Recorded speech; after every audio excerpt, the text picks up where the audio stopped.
Whenever I'm planning a trip to Disney World and I know my mom's going along, one of the biggest steps is getting her approved for the DAspass each visit. So let's talk about how it went this time. Just a bit of texie dust. I just had an entire conversation about the DAspass and the new changes and everything. Didn't record any of it. So let's see how the second time goes. Didn't turn the microphone on this time, but luckily I'm a loudmouth. Well, guys, the biggest change to the DAspass that I can see since our last trip in September of 2024 is that now, instead of doing the applying for the process 30 days before your trip, you can do it 60 days before your trip. I didn't realize that till we were about 32 days out. I was looking everything up to be ready for that 30-day mark, and realized, oh, I can do this now. So that's what I did. So, like I said, the biggest change is a bigger window to apply. Personally, I think that when you apply further out from your trip, you get taken a little more seriously because I don't know. I just feel like when you're more on top of it, they're more willing to believe it's a medical reason. I don't know. Maybe I'm wrong. I just know we've had very good luck doing it. Like when it was 30 days out, we would do it 30 days out. Now that it's 60 days out, I'm glad I did it before the 30-day window. That's all I'm saying. I feel like if you're on top of it, they take you more seriously. Now, the second biggest change to the DAspass process, if you've been through it before, last time we spoke with a cast member, I explained everything. I tried to give a diagnosis. They were like, no, we don't want that. We don't want, no.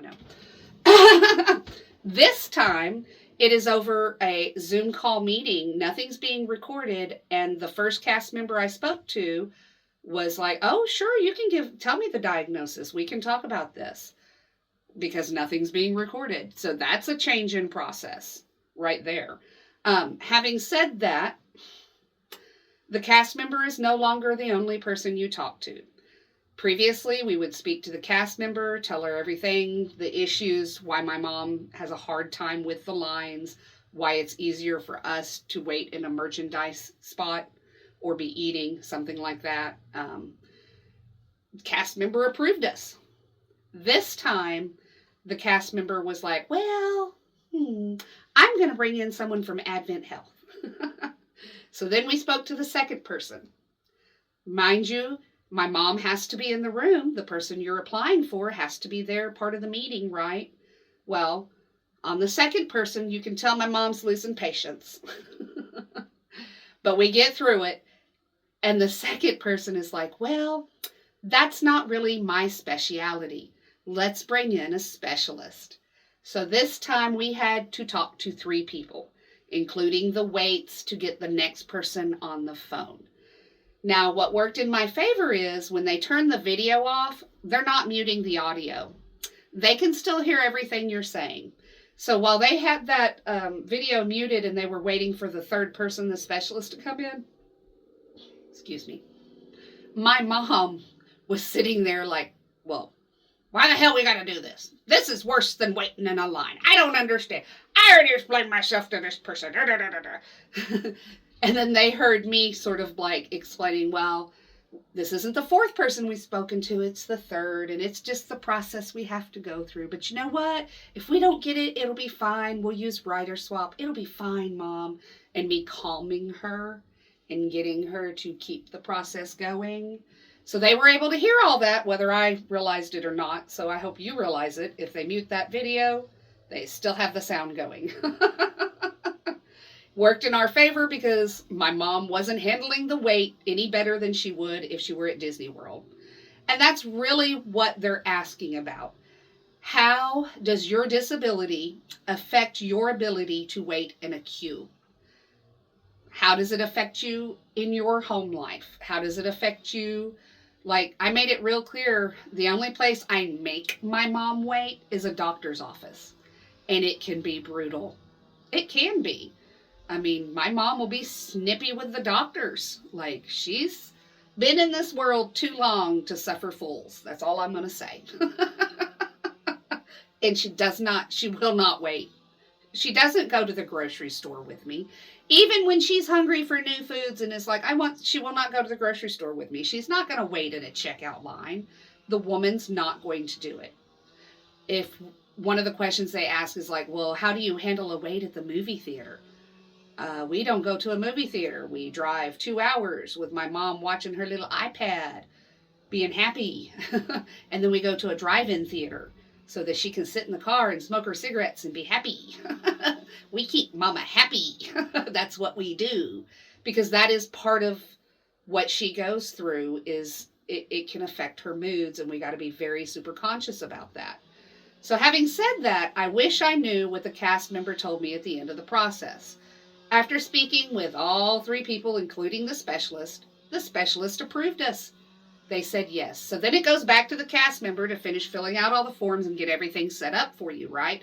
She also, for the first time ever, shared a bunch of the guides that they have for people with disabilities that tell you which rides and loading processes and that kind of thing, and where the quiet spots in the parks are. So that was super helpful. And the other thing she did that was super helpful is she let me know future times when we do this on the next trip. Let the person that you first speak to know, hey, last time this took several people to make the choice. I don't mind at all going through all this with you, but until we get to the person who's going to make the choice, can we leave my mom out of it? When y'all are ready to finally speak with her, then we go and do it. Because that cast member could tell that my mom really couldn't take the weight. So she's like, just let them know right off the bat that she really can't do that, and she'll come in at the end when we're ready to make the process smoother. So that's a choice you can do, is when you first speak to them, say, hey, I understand this can take multiple steps. Until we're ready for the choice making step, can we leave my family member out of it because they really can't handle the weight and the process? Can I just bring them in at the end? And they should be able to work with you on that. And I will be doing that next time. I think you hear a lot of the time that the DAspass is good for 6 months. Well, that is for annual pass holders. If you have a trip planned in, say, January for Festival of the Arts, and then you're going back for Spring and Garden in 3 or 4 months, and you're like, oh, the DAspass will still be good. Nope. When you buy new tickets, it is a new process to apply for the DAspass. So each time you are planning a trip, you will be applying for the DAspass with each trip. That's kind of how we always did it before, because we never really traveled close enough to, you know what I mean? But that 6-month time frame, they're talking about for annual pass holders. I can't really think of anything else that was different in the process. Like I said, it's just a big difference that you're not just speaking to a cast member. You're going to speak to someone from Advent Health, and then you might speak to a specialist. And at that point, the choice will be made. So took a lot longer. So just have a little more time and be prepared to know that the Zoom call, they can get more medical information from you now because they're not recording it. And it can take a little longer because they're bringing in medical professionals. And that's why none of this is ever recorded. It's why it's a new process with every time you buy tickets, because they're not keeping your medical information. That's good for you. But like I said, it has changed in that you can now apply 60 days out, not just 30 days out. And it is my personal opinion that the quicker you're on it, the more serious they take you. I don't know. I think sometimes if you wait till the very last minute, or if you're in person, they think you didn't plan well enough, not realizing sometimes families with disabilities, we're just trying to get through the day. I already did everything else for the trip. Can I not just do this in person? You know what I mean? So I think sometimes that assumption is made, and it's like, nah, man, we're taking it serious. We just got a lot on our plate. So I think that's frustrating for some people. I know for us, the DAspass is what makes trips with my mom possible. Without the DAspass, I think she would probably sit in the car in the parking lot a lot more than she does, because she already spends a good half day not in the parks with us. She goes back to the hotel room. She just does not care to be in a theme park all day. She's 75 years old. Come on, folks. So there is that. But family vacations like this, there's always 4 of us. We're always able to take care of her. And it just really, really helps when she will stay in the parks with us, because she's getting to go into the merchandise stores as much as she wants. She gets to have food every 2 to 3 hours. She loves that. She doesn't mind riding the little kitty dark rides with me. It makes her smile. She loves meeting the characters.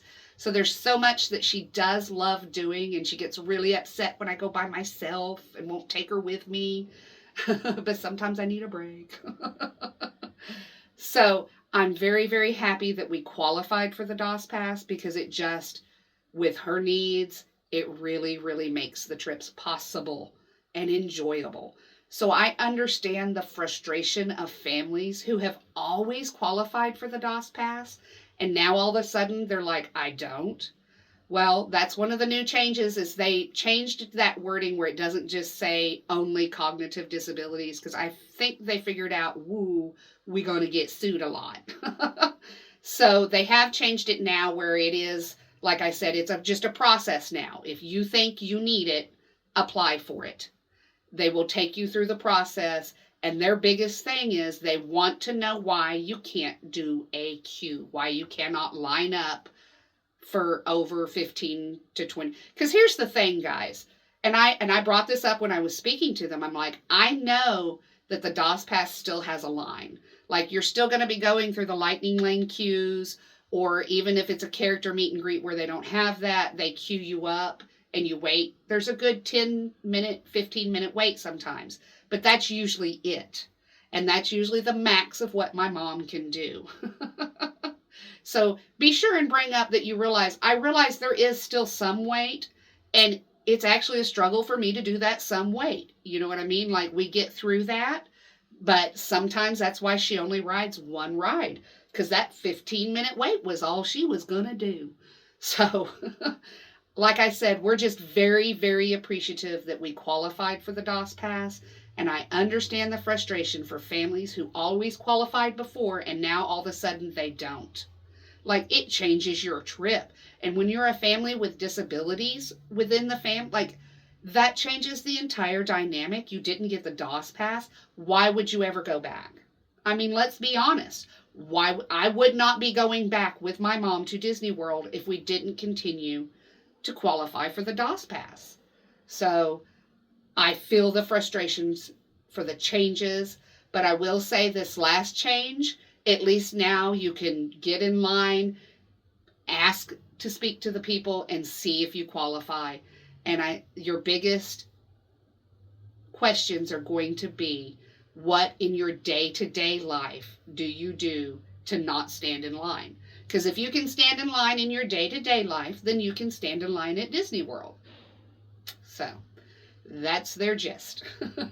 But I feel the frustration, because families with disabilities within them are already working so hard just to paddle up to like sea level, to get up to the air. You know what I mean? Like, they're just trying, we're trying, you know? So yeah, it can be very, very frustrating when a place that you saw as your getaway is now saying, no, we just can't handle that. Sorry. It would ruin it for me, for sure. So I am very, very happy that we still qualify with my mom. When I go by myself, I don't bother. Like, it's a mobility issue for me. And yes, my asthma, but my asthma leads to mobility issues and just not getting worn down in general. So a mobility device can fix it for me. I mean, I don't know. On this next trip, my mom will be in her wheelchair, and I might have to rent a scooter. It'll just be Dad and Bubba pushing Mama around. I'm just joking. I'm hoping, fingers crossed, with only 2 theme parks out of 5 days, I can do it. But that is part of planning the Disney World trip. Just make sure with your family's medical needs that you're not pushing it too hard. We always work in a rest day, like we do theme park, rest, Theme park, rest. Then we come home. Because for us, that's enough. I'm nearly 50. My mama's nearly 75. Like, we dip our little toes in. We enjoy the food and the characters. We buy the merchandise. And then we go on home. So, I hope this helps you understand what to expect when you can apply to the DOS process now, how it has changed, and just be prepared to let them know, yes, my disability definitely affects my day-to-day life and my ability to be in any line. I go to the bank when I am assured there is no line.